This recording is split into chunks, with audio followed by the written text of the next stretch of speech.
Hello everyone, my name is Andrew Messecar. I'm a PhD student at Western Michigan University working alongside my mentors and co-authors for today's presentation, Dr. Steve Durbin and Dr. Robert Makin. Today I'm going to share with you the results of our ongoing work to use machine learning to investigate the optimal synthesis parameters for epitaxially-grown 3-nitride semiconductors. This work involves applying data analysis and learning algorithms to historical data on the plasma-assisted molecular beam epitaxy synthesis of gallium nitride and indium nitride thin-film crystals. Molecular beam epitaxy is a bottom-up synthesis technique that makes use of an ultra-high vacuum growth environment, as well as highly pure element sources in order to grow materials with high purity, atomic level control, and precision.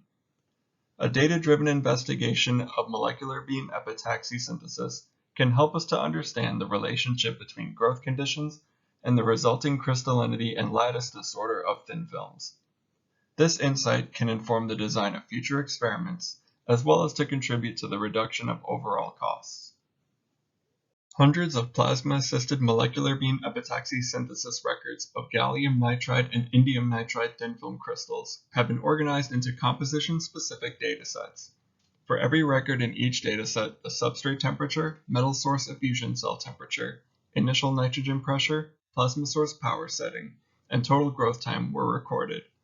Each individual growth recipe was associated with whether the resulting film grew single crystalline or polycrystalline, as determined by reflection high-energy electron diffraction, or REID, patterns. Additionally, lattice disorder was measured by analyzing scanning electron micrographs of the samples. For each dataset, p-values were calculated for every growth parameter with respect to the crystallinity and lattice disorder measurements. The datasets were also modeled on decision trees for additional inference.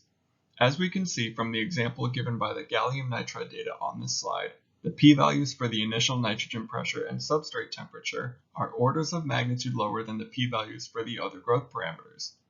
This indicates that the crystallinity values are most sensitive to these two parameters.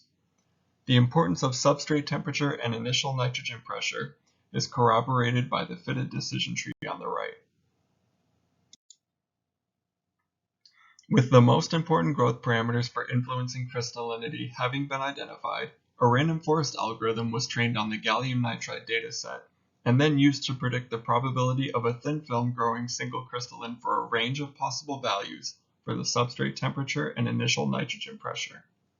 For these predictions, the values of plasma source power level, gallium source effusion cell temperature, and total growth time are set to the median values of the training dataset.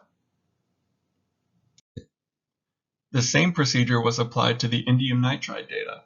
What's noteworthy is that in both the gallium nitride and indium nitride scenarios, we see a clear deterioration in the predicted probability of a thin film sample growing as single crystalline as the value of initial nitrogen pressure is increased.